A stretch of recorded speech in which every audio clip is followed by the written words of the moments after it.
السميع العليم من الشيطان الرجيم. بسم الله الرحمن الرحيم. الحمد لله رب العالمين، والصلاة والسلام على أشرف الأنبياء والمرسلين سيدنا محمد وعلى آله وصحبه أجمعين. علم لنا إلا ما علمتنا إنك أنت العليم الحكيم. رب اشرح لي صدري ويسر لي أمري واحلل عقدة من لساني يفقهوا قولي ولا حول ولا قوة إلا بالله العلي العظيم. Muslimin yang dirahmati Allah, alhamdulillah kita banyak-banyak bersyukur kehadirat Allah Subhanahu Wa Taala. Kita dapat meneruskan dalam siri kuliah pengajian kita dan kita dapat menunaikan solat berjamaah yang selama ini Allah Ta'ala telah uji kita dengan tidak membenarkan kita masuk rumahnya. Allah tak izin selama 100 hari 3 bulan tak boleh masuk dalam rumah Allah. Maknanya jika Allah tidak izinkan hamba-Nya untuk menjejak kaki ke rumah-rumahnya, surau, masjid, hatta Masjidil Haram, maka kita tidak akan dapat memasukinya. Bayangkan jika sekiranya kita tidak diizinkan oleh Allah Ta'ala untuk melangkah kaki ke dalam syurga-Nya, mestilah sesuatu yang sangat mendukacitakan. Sebab itu orang yang melazimi berjamaah, orang yang lazim berjamaah, dia merasakan satu kehilangan yang sangat besar. Berjamaah, tiba-tiba pergi surau masjid semua terkunci, senyap, sunyi. Sebab itu ada di antara mereka yang pergi ke pintu masjid, ketuk pintu masjid, ya Allah, apalah dosa hamba-Mu ini, apalah dosa hamba-Mu ini ya Allah, sehingga kami tidak dapat menunaikan ibadah dalam rumah-rumah-Mu. Tapi alhamdulillah, mungkin kerana rakyat Malaysia ini dia doa dia banyak dan mengaku segala kesalahan, beristighfar banyak, daripada rakyat biasa sampailah kepada raja-raja kita juga berdoa supaya Allah Ta'ala hindarkan daripada wabak 19 ini. Mungkin Malaysia ni dia boleh dikatakan cepat sikit redanya daripada negeri lain. Tetapi ingat, jika sekiranya Allah Ta'ala bagi yang demikian rupa, kita bimbang sebagaimana yang disebut oleh Allah dalam Quran, wa iza wasyiyahum mawjun kazzulali da'awullah mukhlisina lahuddin. Kita bimbang, Allah Ta'ala cerita ada umat yang apabila dilambung ombak, macam kegelapan dilambung, mereka ketika itu berdoa dengan mukhlisina lahuddin, sungguh-sungguh. Apabila mereka diselamatkan ke pantai, maka mereka mulalah muqtasid, tak beriman lagi, tak bersyukur lagi. Ini yang kita bimbang. Bila Allah Ta'ala dah bagi macam ini, dah boleh dah, walaupun jarak-jarak tapi bolehlah, walaupun Jumaat diterhad tapi bolehlah. Mana yang dah queue tak dapat Jumaat balik, sembahyang Zuhur istighfar banyak, tak perlu kita marah-marah orang, tak perlu kan. Kita beratur sampai nombor kita tak, sampai kita dah tutup. Memanglah hati terbakar, tapi dia Allah uji kita kena balik biasa. Balik biasa rumah, sembahyang Zuhur, istighfar banyak, astagfirullahalazim. Kenapa nombor aku tak boleh masuk? Jadi istighfar banyak, tak perlu kita maki hamun jawatan kuasa, dah dosa lagi. Tak perlu kita pukul imam. Tuan-tuan, ada kes polis, dia tak boleh masuk, dia ambil kun tu, dia empuknya imam. Imam tu kawan saya, polis. Dan kita fikir balik, jangan begitu. Kalau orang tu kata no, tak boleh dah cukup dah, macam kalau dulu 40 cukup dah, tak boleh. Kita dengan rendah hati balik rumah, sembahyang Zuhur, istighfar banyak, astagfirullah, apalah dosa aku, astagfirullah. Dia suruh begitu. Tak perlu kita buat dosa pula. kan, marah maki apa, dapat dosa pula kan. Ada kata tanggung dosa saya tak sembahyang, tak ada kaitan, tak ada kaitan pun. Tak payah kita suruh orang tanggung dosa, tak payah, mana tak ada kaitan. Macam kita boleh pergi haji lah, tak ada kaitan dengan suruh Arab Saudi tanggung dosa, tak payah, balik ya, tak payah pergi ya. Jadi kita itu Allah uji satu-satu dengan disebut diuji dengan khauf wal ju', takut, lapar, wa naqsim minal amwal, kekurangan harta. Allah uji. Kita diuji dengan takut, khauf, takut. Pada awal tu kan kita takut. Jumpa orang sesemu sikit, takut, jangan dekat. Dulu, mula-mula dulu kan takut kita. Nak balik, nak bersalam, takut. Kena penjarakan kan, tidur dengan isteri pun jarak 1 meter juga. Takut kan? Khauf. Lepas tu tak lapar pula, diuji dengan lapar. Sehingga peringkat awal dulu orang membeli dengan pembelian yang panik. Habis, Maidin semua datang beras timbul sekejap habis. Semua beli 2-3 pack, 2-3 pack, 2-3 pack beli. Minyak masak 5-6 botol semua beli yang besar. Panik, khauf.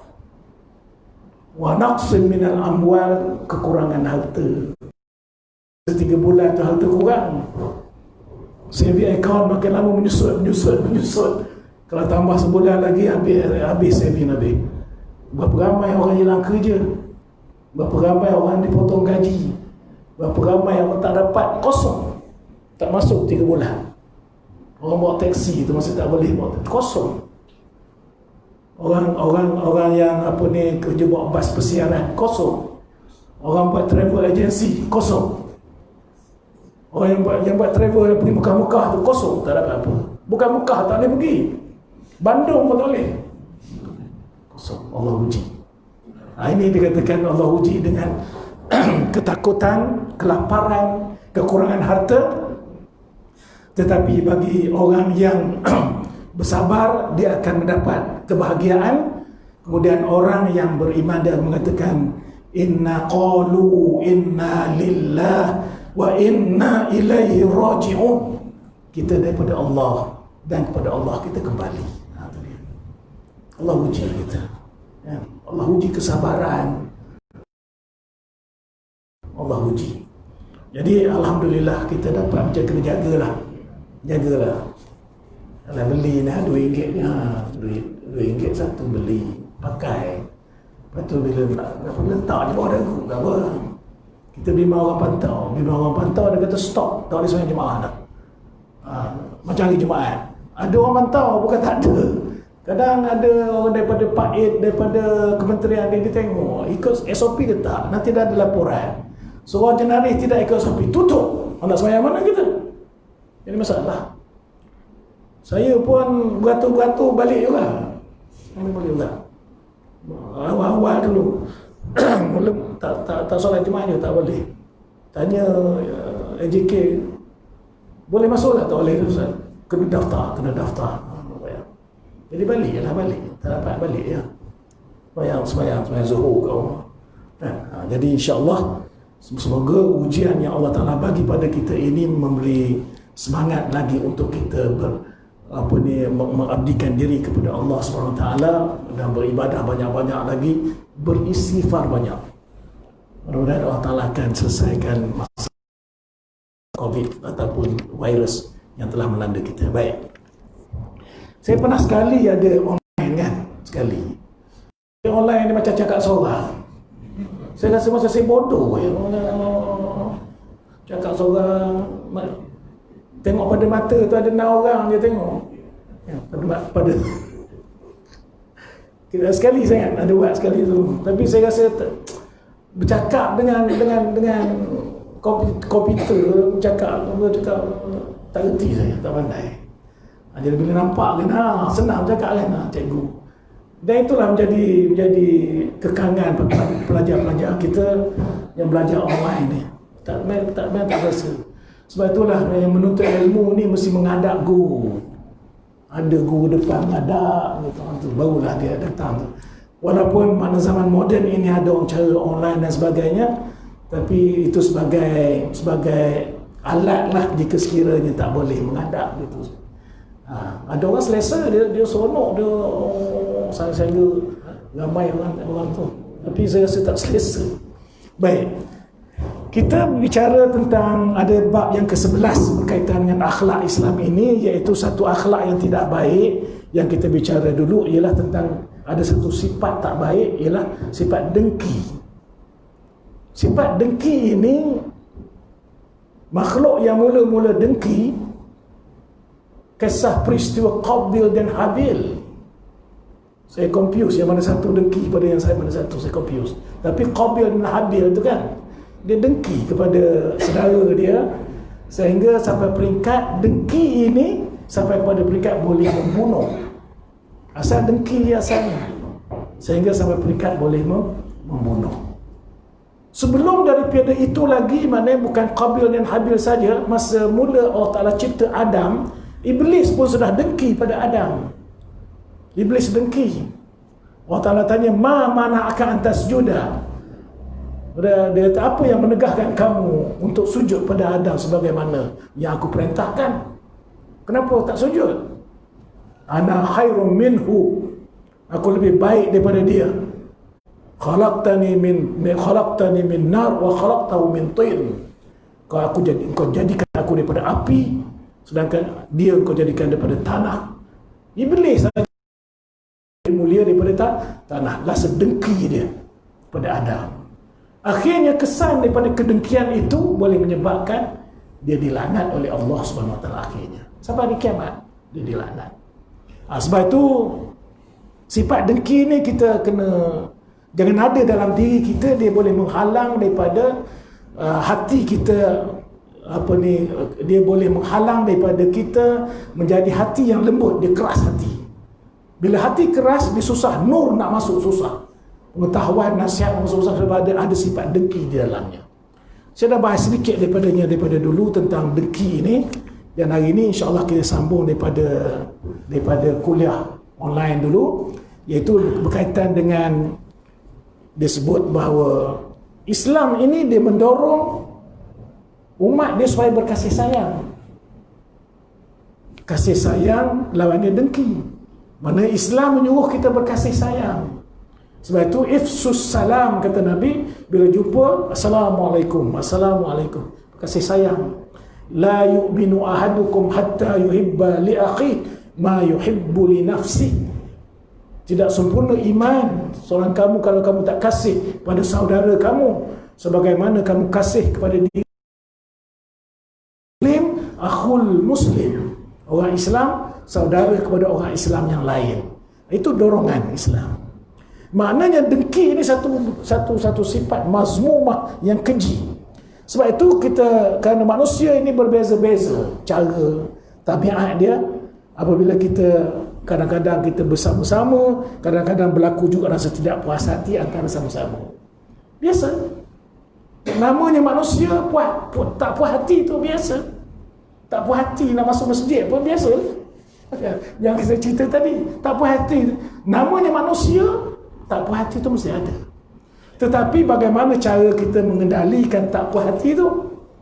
Sama ada kita terikut dengan tidak kepuas hati itu, mengikut sebagaimana yang dibisikkan oleh syaitan, atau kita maknanya kita faham bahawa ini tak puas hati memang biasa berlaku pada masa, tapi kita kendali dia dengan cara yang baik. Tak puas hati memang biasa. Orang dapat banyak, kita dapat sikit, tak puas hati kan? Tak puas hati.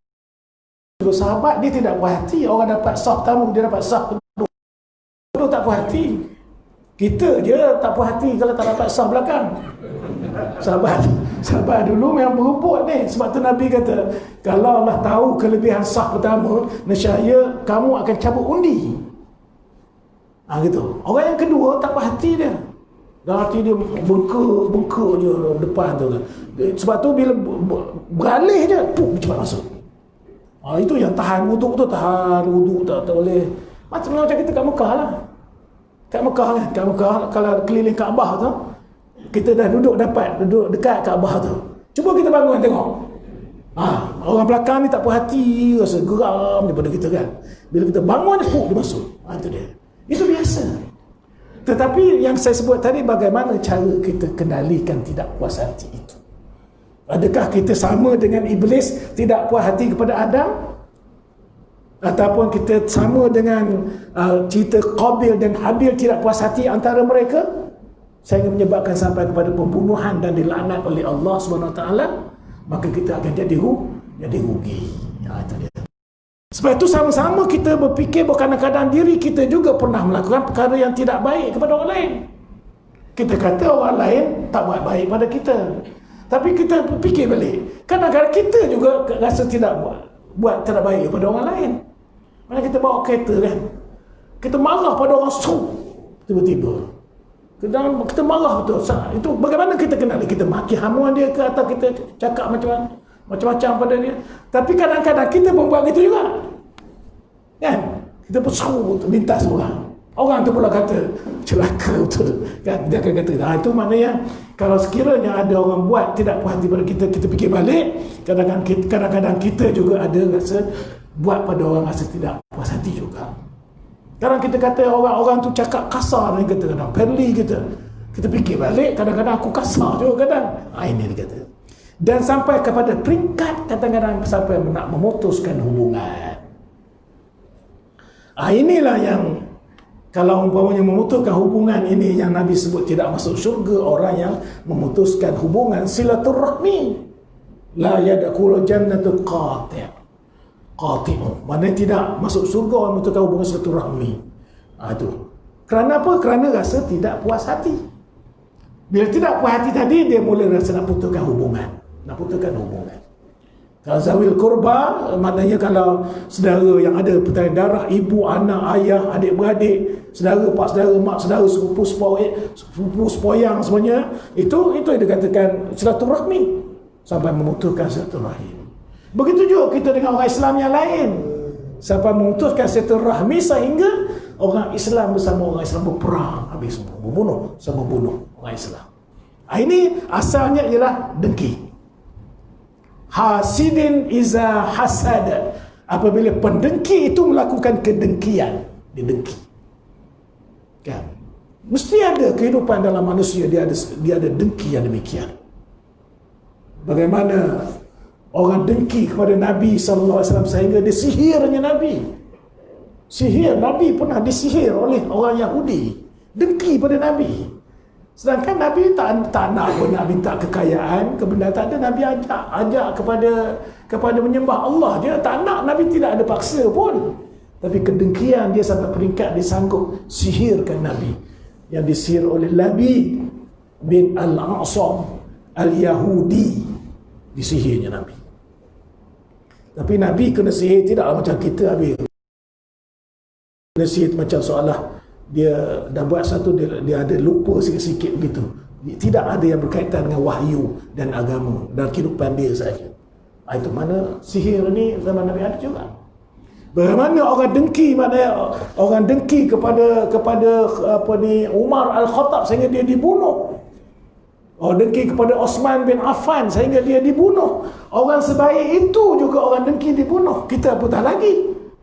Jadi artinya kalau kita buat sesuatu tu ada orang dengki, kita tahulah bahawa memang mana zaman mesti ada orang dengki.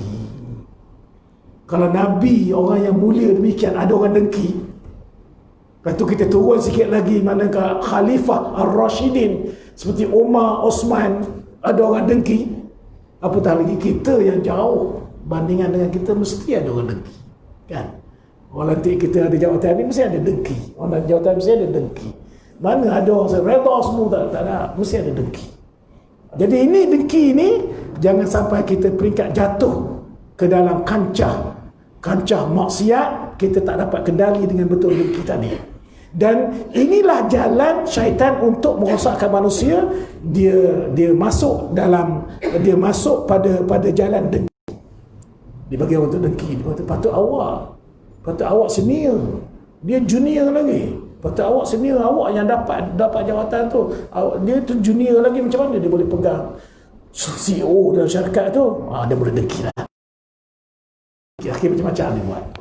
Ini yang menyebabkan tidak ada untung orang dengki itu. Sebab itu Nabi menyatakan dalam hadis dia dalam Bukhari, la tuqata'u la tadabaru wa la tabaghadu wa la tahasadu wa kunu ibadallahi ikhwana wa la yahillu li muslim an yahjara akhahu fawqa salasi.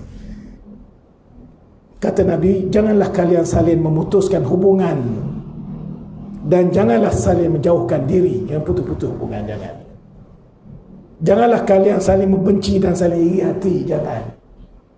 Hendaklah kalian menjadi hamba Allah yang sentiasa bersaudara. Dan seorang Muslim tidak boleh memutuskan hubungan dengan saudaranya lebih dari 3 hari. 3 hari tak boleh. Maknanya hari pertama, hari kedua, nak masuk hari ketiga kena hubung. Tapi kita kadang bertahun-tahun tu tak cakap dengan isteri, jangan lebih 3 hari. Kita kadang 2 minggu lah. 3 hari. Marah pada isteri, marah tu. Memang biasa kan. Itu dekat hari pertama, hari kedua. Masuk hari ketiga, kena tegur dah. Dia tak jawab, tak kisah. Tapi kena tegur juga. Tapi biasa kalau tegur tu mesti jawab. 3 hari. Tidak, dia kata seorang Muslim tidak boleh memutuskan hubungan selama 3 hari. Tak cakap. Dan satu lagi Nabi sebut, la yahiqqu li mu'min an yahjura mu'minan fawqa salasin fa in marat bihi salasun falyalqahu falyusallim alayhi fa in radda alayhi salam faqad ishtaraka fil ajri wa in lam yarudda alayhi faqad ba'a bil ismi wa kharaja al muslimu min al hijrati. Boleh memutuskan hubungan dengan seorang mukmin lain lebih daripada 3 hari.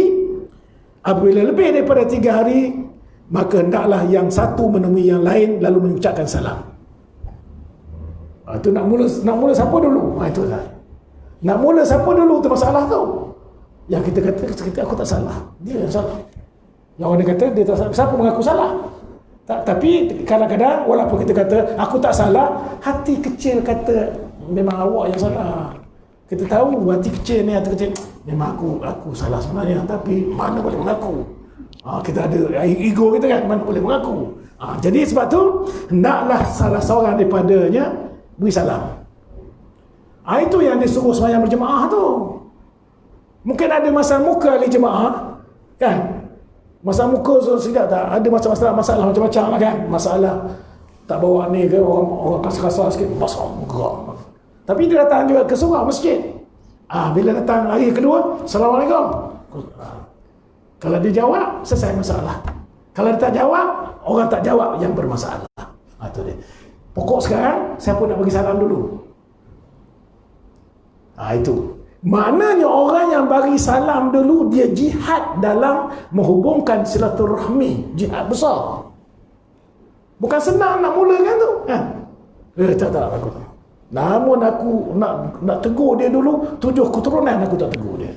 Hebat kita ni, keturunan hantu belaka semua kan.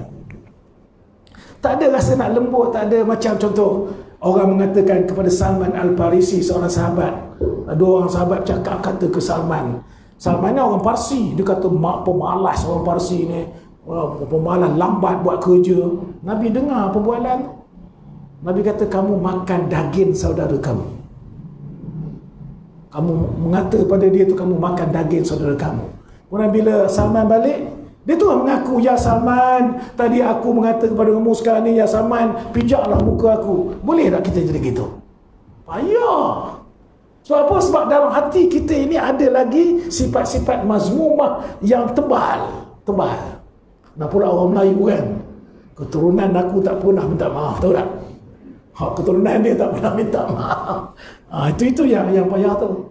Tapi kalau kita tahu bahawa Allah Ta'ala menyediakan nikmat syurga yang begitu tinggi, maknanya orang minta maaf tu dia menang sebenarnya, dia bukan kalah. Itu dia. Apabila yang diberi ucapan salam telah menjawab, kan, dia dah geram tadi, Zuhur tadi. Maghrib dia datang jumpa lagi. Assalamualaikum. Jumpa.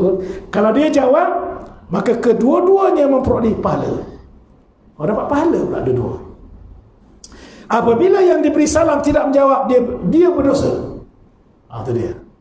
Kita dah masuk tu, kita nampak dia duduk ujung tu. Assalamualaikum. Betul.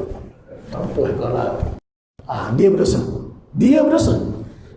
Sedangkan orang yang memberi salam telah keluar dari keputusan hubungan yang pernah dilakukan. Dia terbebas. Daripada tak boleh cakap 3 hari tadi, dia terbebas. Jadi nak terbebas inilah yang menyebabkan kita di akhirat nanti lamanya di padang mahsyar kerana benda-benda dengki ni. Benda-benda dengki ni orang akan tuntut tu. Orang akan tuntut.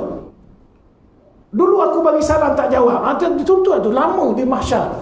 Cuba kita bayangkan azab mahsyar satu hari di mahsyar 1000 tahun dunia. Itu dia. Kalau orang tahu ini, dia mesti dia tak ada rasa malu dah. Assalamualaikum. Dia tahu azab ni teruk. Dia tahu azab teruk. Mengapa kita semua boleh pakai ni? Sebab kita tahu kalau kena tu, teruk. Mengapa kita jaga-jaga ni? Mengapa? Sebab bila kena COVID tu, saya tengok dalam TV yang mati COVID semua 60 ke atas umur. Sudah, aku pun 60 ke atas. Cuma 60. Mana kalau dia positif COVID itu di rumah, Kementerian Kesihatan ambil dia. Kalau dia ambil bawa ke hospital untuk di kuarantin kan, kalau dia mati, itu kali terakhir dia jumpa dia tu. Tak boleh kita tengok. Orang tu urus. Orang yang pakai macam baju tu, dia urus tu. Kita tengok daripada jauh, tak boleh dekat. Dia kebumikan. Walaupun ayah kita, walaupun isteri kita, walaupun anak kita, masa terakhir itulah terakhir. Benda tak nampak pun. Allah utuskan benda yang tidak nampak, yang menyebabkan seluruh dunia kecut perut takut. Khauf, takut. Yang boleh menghentikan semua ekonomi berhenti. Kapal-kapal di lautan berhenti. Kenderaan semua berhenti. Kapal terbang semua berhenti. Pramugari berapa banyak minta bantuan sebab tak ada pendapatan. Pramugari, pilot berapa banyak yang diberhentikan. Semua terhenti. Cuba kita bayangkan. Dan kita insya-Allah orang menolong orang lain banyak. Mana yang banyak NGO yang menolong orang lain susah, banyak di antara. Sebab itu kehidupan. Kita nak sombong dengan Allah ke jangan macam tu. Benda yang tak nampak pun jadi masalah. Tak boleh. Mestilah kita saban masa kita mengatakan Allahu Akbar. Subuh-subuh bangun kita semayang Allahu Akbar. Zuhur nanti Allahu Akbar. Asar Allahu Akbar. Maghrib, Isyak sedang menyebut Allahu Akbar, Allahu Akbar. Itu dia. Gerun kita, takut. Ketika itu semuanya bermunajat. Raja perintahkan semua orang yang bermunajat pada Allah Ta'ala. Minta ampun pada Allah, bermunajat semua.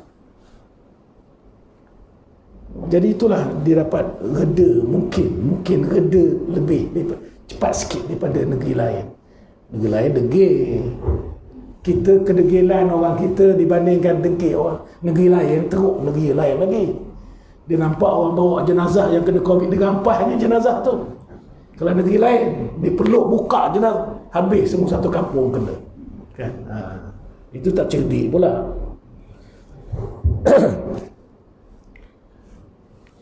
SOP kuliah maghrib ni sampai Isyak je. InsyaAllah saya berhenti sampai Isyak. Kuliah subuh setengah jam je, itu SOP dia. Mana kalau lebih 2 minit, 3 minit tak apalah. Jangan buat report pula. Ini nak report saja kerjanya, tak ada kerja lain.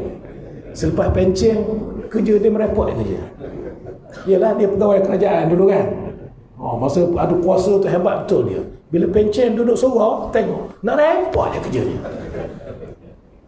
Pencen buat cara pencen lah. Baik. Mengapa pendapat 3 hari itu merupakan masa untuk menenangkan fikiran? Itu 3 hari itu.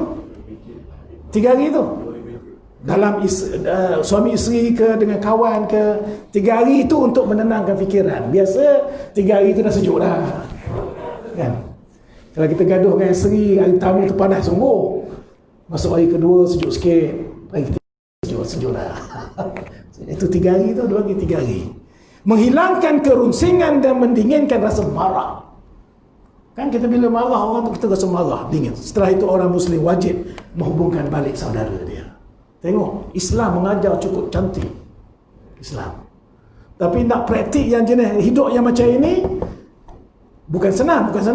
Tapi kalau dapat hidup macam ini, dia rasa harmoni sungguh seronok. Mana dia marah tu memang masa tu dia marah. Dia tak dendam tak ada. Dengki tak ada. Dengki ni macam mana? Bila dia marah pada satu orang tu, dia suka seseorang itu dapat musibah.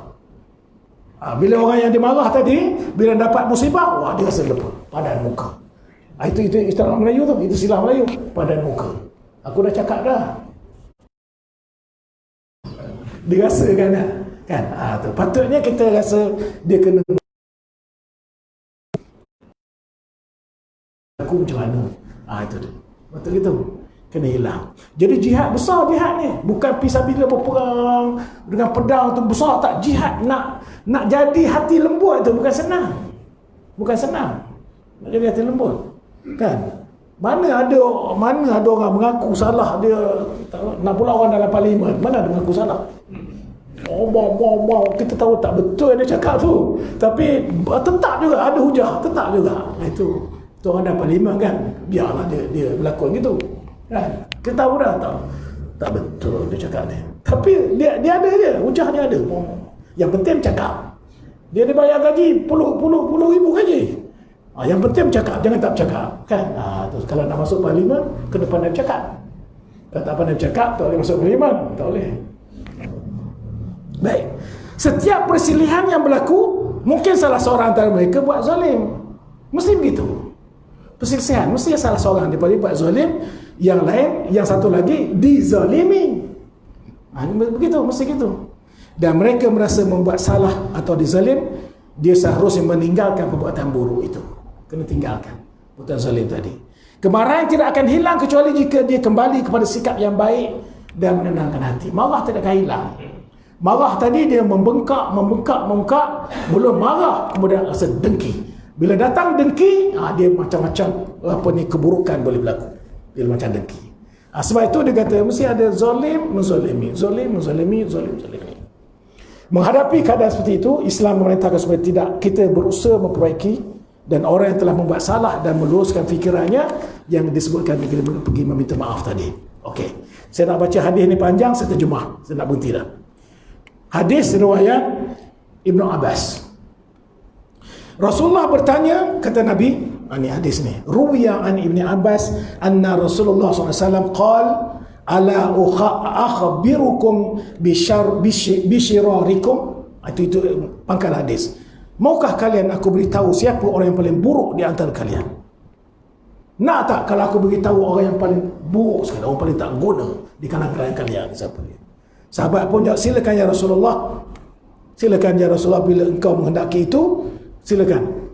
Baginda pun kemudian bagi menerangkan, orang yang paling buruk di antara kalian ialah orang yang mencela dirinya sendiri, dicela diri dia. Saya ni memang tak guna, belajar dulu pun tak boleh, saya memang tak guna, cela diri. Kenapa cela diri? Itu dia. Kejam terhadap hamba sahayanya, ini nisbah dulu. Dia ada hamba, dia kejam. Atau kita sekarang ni ada pekerja, kita kejam dengan pekerja kita. Ada pembantu rumah, kita kejam dengan pembantu rumah ini. Dan tidak mau menolong orang lain yang berhajat. Orang tu berhajat sungguh, dia nak pinjam duit itu memang dia sungguh-sungguh betul dia memerlukan. Tapi kita ada, kita boleh bantu, tapi kita tidak menunaikan hajat. Orang yang menunaikan hajat saudaranya, kata Nabi, orang yang boleh menunaikan hajat saudaranya, dia berhajat sungguh, dia nak pinjam, meminjam ke dan sebagainya, ditunaikan hajat itu, maka dia seolah-olah beriktikaf di masjid aku selama 2 bulan. Dalam satu riwayat 1 bulan berturut-turut, satu riwayat 2 bulan berturut-turut. Masjid aku, Masjid Madinah. Satu solat Masjid Madinah kan dia 1000 pahala. Di masjid aku. Orang menunaikan hajat saudaranya. Jadi sebab itu kebaikan ini bukan kita nampak orang tu sentiasa banyaknya rokok, banyaknya sujud, menunjukkan banyaknya solat. Bukan kebaikan itu. Sebab tu kebaikan ini dia orang biasa tapi hati dia tu bersih tu yang dinilai. Itu satu. Kemudian Nabi kata, maukah kalian beritahu orang yang lebih buruk daripada itu lagi? Ada lagi orang yang buruk pada itu lagi. Sahabat kata, silakan ya Rasulullah. Maka Nabi kata orang yang membenci orang lain dan dibenci orang ramai. Dia benci orang lain, orang ramai pun benci dia. Memang perangai dia, perangai orang tak boleh terima. Dia ke orang lain memang dia benci. Dan orang ramai pun nilai dia, orang tak boleh terima dia, perangai dia macam tu. Itu. Dia benci orang, orang ramai benci dia. Itu buruk lagi daripada tadi. Dan selanjutnya Nabi kata, maukah kamu aku beritahu orang yang lebih buruk daripada itu lagi? Sahabat kata, silakan ya Rasulullah. Orang yang tidak mahu menyingkirkan rintangan di jalan. Rintangan di jalan. Mana kalau kita nampak paku tempat parking tu, dia nampak paku tu, dia letaklah. Kereta tu imam dia kena. Tak mau singkir. Bayangkan orang yang meletak rintangan di jalan pula. Habis dia blok naik motor dia, kereta. Orang tu nak keluar payah, dia blok. Ini sama. Dia tak mau buang rintangan di jalan. Sebab tu Nabi kata, boleh lebih 3 minit, 4 minit, lebih sikit. Ni dah 8.45 dah. Tak habis sikit lagi, sikit nasihat Nabi kami. Ya, Nabi kata, setinggi-tinggi iman la ilaha illallah. Serendah-rendah iman membuang rintangan di jalan. Apa saja, kaca ke, paku ke. Tidak mau memberi maaf dan tidak mau mengampuni kesalahan orang lain. Orang dah minta maaf dah, tak mau maafkan. Tak mau maafkan. Sebutkan, sedangkan Nabi maafkan umat, sedangkan Allah memaafkan. Kita action tak mau maaf. Keras hati kita, keras sangat. Tak mau memaafkan. Baginda masih tanya lagi, maukah kalian beritahu lebih buruk lagi daripada itu? Maka Nabi kata, silakan ya Rasulullah. Nabi kata, Nabi orang yang tidak boleh diharapkan kebaikannya dan tidak hilang kejahatannya. Tak ada kebaikan langsung pada orang itu. Dan yang ada kejahatan saja ada, dan kejahatan tu kekal, tak boleh nak rasa payah dia nak hilang dengan sikap dengki tamak dia tu, zalim dia tu, payah nak hilang. Ni orang ni, itu yang paling buruk sekali. Yang Nabi kata dia peringkat buruk. Lebih buruk lagi ada, lebih buruk yang ada. Yang lebih buruk ialah orang yang sentiasa jahat, tak adalah baik. Itu dia.